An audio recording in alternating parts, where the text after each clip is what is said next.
Welcome to S4 media. నేను మీ రేఖ. Big boss day 16 episode అయితే ఒక రేంజ్లో ఉంది. ఇన్నాళ్ళు ఒకటి ఇవాళ ఒకటిలా అనిపించింది. మొత్తం మీద ఇన్నాళ్ళకి సోనియా తన పర్ఫార్మెన్స్ అయితే చేసింది, బాగా పర్ఫామ్ చేసింది. ఇవాళ మరి బిగ్ బాస్ హౌస్లో ఏం జరిగిందో చూసేద్దామా. టాస్క్లంతా ఒకవైపు, అలాగే బిగ్ బాస్లో అసలు ఏం జరుగుతుందో నాకు అర్థం అవ్వట్లేదు. ఎవరెవరు కనెక్ట్ అవుతున్నారో కూడా అర్థం అవ్వట్లేదు. అక్కడ ఎన్ని లవ్ స్టోరీలో జరుగుతున్నాయో కూడా తెలియట్లేదు. ఇవాళ దీని గురించి డిస్కస్ చేసుకుందాం. ఎపిసోడ్ స్టార్టింగే నిఖిల్ క్లాన్లో ఏదైతే ఉందో ఆ రూమ్లో ఫ్రిడ్జ్ పెడతారు. ఫ్రిడ్జ్ నిండా ఆరెంజ్ జ్యూస్లు అయితే ఉంటాయి. సో తను అందరికీ డిస్ట్రిబ్యూట్ చేస్తాడు. నెక్స్ట్ నామినేషన్స్, నిన్న ఏదైతే నామినేషన్స్ జరిగాయో దాని గురించి ప్రతి ఒక్కళ్ళు కూడా టీం కింద టూ మెంబర్స్ కింద డివైడ్ అయిపోయి దాని గురించి మాట్లాడుకుంటూ ఉంటారు. మొత్తం దాని చుట్టూనే తిరుగుతూ ఉంటుంది. నెక్స్ట్ మణికంఠ యష్మి చుట్టూ తిరుగుతూ ఉంటాడు. తన దగ్గరికి రావడం, తన్ని హక్ చేసుకోవడం, మాట్లాడు అనడం. దానికి కొంచెం యష్మి అన్కంఫర్టబుల్ ఫీల్ అవుతున్నాను అని చెప్పేసి కెమెరాస్కి చెప్తుంది, కానీ మణికంఠకి అయితే మెన్షన్ చేయదు. తను అన్కంఫర్టబుల్ ఫీల్ అయితే నాకు ఇలా నచ్చలేదు అంటుంది, కానీ ఇలా నువ్వు నన్ను హక్ చేసుకోవడం నచ్చలేదు కానీ అని అలా మెన్షన్ చేయలేదు. సో దాని గురించి ఎమోషనల్ అయ్యి ఏడుస్తుంది కూడా అక్కడ.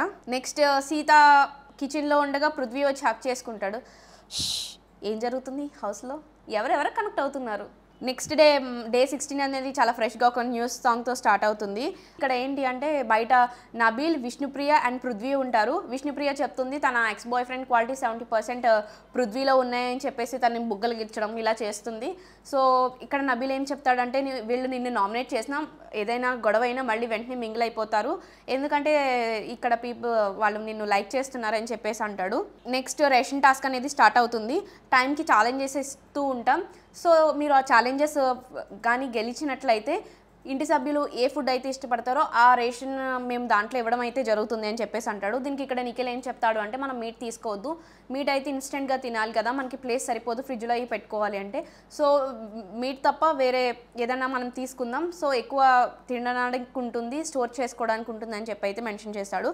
ఫస్ట్ టాస్క్ అయితే స్టార్ట్ అవుతుంది. ఫోటో పెట్టు ఆగేటట్టు అని చెప్పి బిగ్ బాస్ అయితే చెప్తారు. దానికి సంచాలకులుగా సీత ఉంటుంది. అభయ్ టీంలో నుంచి నబీల్ వస్తాడు, అలాగే నిఖిల్ టీంలోంచి అభయ్ టీంలోంచి నబీల్ వస్తాడు, నిఖిల్ టీంలోంచి పృథ్వీ వస్తారు. ఇద్దరు కూడా ఫొటోస్ అడ్జస్ట్ చేస్తూ పెడతారు. ఈలోపు నబీల్ ఆల్మోస్ట్ ఫిల్ చేశాడు అని చెప్పేసి నెక్స్ట్ పృథ్వీ దాంట్లో ఏదైతే పెడదాం అనుకుంటారో వాళ్ళిద్దరు కొంచెం ఫిజికల్గా ఆడతారనమాట. పృథ్వీ చాలా అగ్రెసివ్ అయిపోయి ఆ మనిషిని పట్టేసుకోవడం కానీ తోసేయడం కానీ జరుగుతూ ఉంటుంది. కింద పడినప్పుడు పాస్ చెప్తాను అని చెప్పేసి సీత అంటది. పాస్ చెప్తారు కానీ మొత్తం ఫొటోస్ అన్ని ఎలా పడితే ఆ గేమ్ అలా ఆడేస్తూ ఉంటారు. ఇక్కడ మనం ఈ గేమ్లో పృథ్వీ చాలా అగ్రెసివ్ అయిపోవడం మనం చూడొచ్చు. ఒక ఎమోషన్ అనేది తనకి ఆటోమేటిక్గా వచ్చేస్తుంది అనమాట. గేమ్లో ఎలాగైనా విన్ అవ్వాలి, తనే విన్ అవ్వాలని ఆడతాడు. సో ఇక్కడ మనం అది గమనించవచ్చు. ఈ గేమ్లో అయితే తిన ఇలా ఆడినందుకు నబీల్ వాళ్ళకి వెళ్తాయి, తిన డిస్క్వాలిఫై అయిపోతాడు. సో నబీల్ అంటే వీళ్ళు కాంతారా టీం గెలుస్తుంది. నెక్స్ట్ టాస్క్ స్టార్ట్ అవడానికన్నా ముందు వీళ్ళు డిస్కషన్ పెడతారనమాట. ఏంటి అంటే నిఖిల్ ఎవరెవరితో ఫ్లటింగ్ చేస్తున్నాడని. నిఖిల్ ఇక్కడ హౌస్లో ఒక కృష్ణుడిలా మారిపోయాడు. వాళ్ళ టీంలో కూడా అందరూ అమ్మాయిలే ఉన్నారు కాబట్టి సో నిఖిల్ ఎవరెవరికి ఫ్లర్ట్ చేశాడని చెప్పి టాపిక్ వస్తే విష్ణుప్రియకి ఎక్కువ ఫ్లర్ట్ చేశాడా, సీతకి చేశాడా, యష్మికి చేశాడా, సోనియాకి చేశాడా అని చెప్పి టాపిక్ వస్తూ ఉంటుంది. వీళ్ళు దాని గురించి డిస్కస్ చేసుకుంటూ ఉంటారు. నెక్స్ట్ మనకి పృథ్వీ అండ్ సోనియా కనిపిస్తారు. సోనియా అడుగుతుందనమాట, నీకు యష్మి అంటే ఇష్టమా అని చెప్పి అడుగుతుంది. అదేం అంటే ఎందుకు అలా అడిగావు అంటే, బయట ఇలా మాట్లాడుకుంటున్నారు, నువ్వు యష్మి డ్రెస్ బాగుందని చెప్పావంట కదా అందుకని అంటే, సరదాగా చెప్పాను, తను ఎంత ఇష్టమో నువ్వు నాకు అంతే ఇష్టమని చెప్పి చెప్తాడు. అసలు బిగ్ బాస్ అసలు ఏం జరుగుతుంది, ఎవరెవరు కనెక్ట్ అవుతున్నారు ఇవాళ ఎపిసోడ్లో అయితే నాకు అసలు ఏం అర్థం అవ్వట్లేదు. సో నెక్స్ట్ ఏం జరుగుతుంది అంటే, సీత అండ్ నిఖిల్ అక్కడ బయట కూర్చొని డిస్కషన్ పెట్టుకుంటూ ఉంటారు.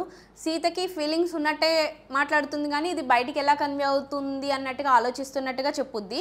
నీకు ఓకేనా, నాకు ఓకే, బయట ఎలా ఇదైనా నేను ఫేస్ చేయగలను అన్నట్టు మాట్లాడతారు. మళ్ళీ ఏమో నా దగ్గర ఏం లేదు, అలా ఏం లేదు, మనం జస్ట్ ఫ్రెండ్స్గా ఉందామని చెప్పేసి మాట్లాడుకుంటారు. నెక్స్ట్ టాస్క్ అనేది స్టార్ట్ అవుతుంది. నత్తలా సాగు, ఒక్కటి కూడా వదలకు అని చెప్పేసి. అంటే అక్కడ క్యాబేజెస్ పెడతారు, ఒక ట్రాక్ లాంటిది పెడతారు. ఎక్కువ క్యాబేజెస్ అటువైపుకి ఎవరైతే తీసుకువెళ్తారో ఫస్ట్గా వాళ్ళ టీం విన్ అవుతుందన్నమాట. దీనికైతే సంచాలకులుగా మణికంఠని డైరెక్ట్గా బిగ్ బాసే మెన్షన్ చేస్తాడు. సో ఇటువైపు నుంచి ఆదిత్య, ఓం, ప్రేరణ, అలాగే నిఖిల్ టీం నుంచి నిఖిల్ అండ్ సోనియా వస్తారు. సో వాళ్ళిద్దరిలో ఇక్కడ మనకి ఇన్నాళ్ళు సోనియా మనకి టాస్క్ ఏది ఆడలేదు, ఇదే ఫస్ట్ టాస్క్ కాబట్టి ప్రీవియస్ ఒక టాస్క్ ఆడింది కానీ అంతగా పర్ఫామ్ చేయలేకపోయింది, మధ్యలో పడిపోయింది. కానీ ఈ టాస్క్లో సోనియా బాగా పర్ఫామ్ చేస్తుంది.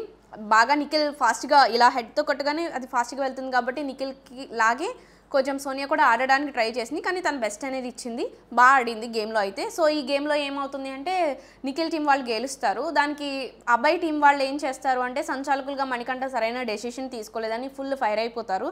దాని మీద చాలాసేపు వాళ్ళకి డిస్కషన్ జరుగుతూ ఉంటుంది. నెక్స్ట్ ప్రేరణ వచ్చి తనని కంఫర్ట్ చేసి మాట్లాడుతుంది. మొత్తానికి మణికి అయితే వాళ్ళ టీం మొత్తం ఆపోజిట్ అయితే అయిపోతుంది. యష్మి చెప్తుంది కదా, నువ్వు ఏ మిస్టేక్ చేయకు, నువ్వు ఒక్క మిస్టేక్ చేసుకున్నా నేను పట్టుకుంటాను అని చెప్పేసి మాట్లాడుతుంది కదా. సో మణికంఠ ఏదైతే ఈ సంచాలకులుగా వ్యవహరించాడో తనకి అది ఇష్టం లేదని చెప్పి ఖచ్చితంగా ఈ పాయింట్ నామినేషన్లో అయితే తీసుకొస్తుంది. నెక్స్ట్ టాస్క్ కింద బెలూన్ కొట్టు రేషన్ పట్టు అని చెప్పేసి ఇస్తారు. ఇందులో ఎవరెవరు వస్తారు అని అంటే నిఖిల్ తన క్లాన్ నుంచి నేను వస్తాను అని మెన్షన్ చేసుకున్న తర్వాత అబ్బాయి తన క్లాన్ నుంచి తను వస్తానని చెప్తాడు.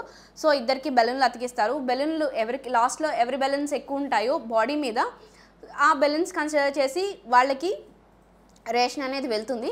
సో ఈ టాస్క్లో ఏమవుతుంది అంటే నిఖిల్కి ఒక స్టిక్ ఏదైతే ఇస్తారో ఆ స్టిక్ ఏదైతే ఉందో అది కొట్టగానే విరిగిపోతుంది. వెంటనే సోనియా చెప్తుంది పాస్ చేయమని చెప్పి, కానీ ఈ లోపు అబ్బాయి అక్కడ నుంచి కొడుతూ ఉంటాడు. తన బెలూన్స్ అన్ని పగిలిపోతూ ఉంటాయి. సో ఆ గేమ్ మొత్తం అన్ఫేర్ అయిపోతుంది. సరిగ్గా ఒకళ్ళకి స్టిక్ ఉండి ఒకళ్ళకి స్టిక్ లేకపోతే అది ఈక్వల్గా ఉండదు కదా. సో ఏమవుతుంది, అయినా అక్కడికి ఆ పగిలిపోయిన స్టిక్తోనే నిఖిల్ తన్ని గేమ్ ఆడడానికి చూస్తూ ఉంటాడు. అబ్బాయి ఆ బాక్స్ ఏదైతే ఉందో బాక్స్ నుంచి బయటకు వచ్చి బెలూన్స్ పగలగొట్టడానికి ట్రై చేస్తూ ఉంటాడు. లాస్ట్కి అబ్బాయికి ఒక బెలూన్ అనేది తన బాడీ మీద ఉంటుంది, రిమైనింగ్ బెలూన్స్ అన్నీ పక్కన పడి ఉంటాయి. సో దీనికి సంచాలకులుగా సోనియా ఎలాంటి నిర్ణయం తీసుకుంటుందంటే స్టిక్ విరిగిపోయిన కారణంగా, అలాగే బెలూన్స్ బయట ఎవరి ఎక్కువ ఉన్నాయో దాన్ని కన్సిడర్ చేస్తూ నేను నిర్ణయం తీసుకుంటాను అని అంది. సో దీనికి ఫుల్ ఆపోజిట్ అయిపోతారు. యష్మి అయితే తెగరెచ్చిపోతుంది, అసలు నువ్వు ఎలా కన్సిడర్ చేస్తావు, తన మీద ఆల్రెడీ నామినేషన్స్లో పగ ఒకటి ఉంది. సో ఆ పగ ఈ కోపం మొత్తం అంతా కలిపి ఇక్కడ ఫైర్ అయిపోతుంది. అసలు ఎలాగ నువ్వు ఎలా చేస్తావు, ఇది తప్పు కదా అని చెప్పేసి ఫైర్ అయిపోతుంటుంది. మనం ఇక్కడ చూడొచ్చు నిఖిల్కి అలాగే అబ్బాయి సోనియాకి ఇక్కడ ఈ గేమ్ తర్వాత కొంచెం డిస్టర్బెన్స్ అనేవి వస్తాయి, ఖచ్చితంగా వస్తాయి. అబ్బాయి అయితే మైండ్లో పెట్టుకుంటాడు. ఈ గేమ్లో సోనియా నిఖిల్ టీమే విన్నర్ అని చెప్పి మెన్షన్ చేస్తుంది. మరి విన్నర్ బిగ్ బాస్ ఏం చెప్పాడనేది ఇంకా మనం ఈ రేపటి ఎపిసోడ్లో అయితే వేచి చూడాలి. మరిన్ని బిగ్ బాస్ అప్డేట్స్ కోసం చూస్తూనే ఉండండి S4 మీడియా.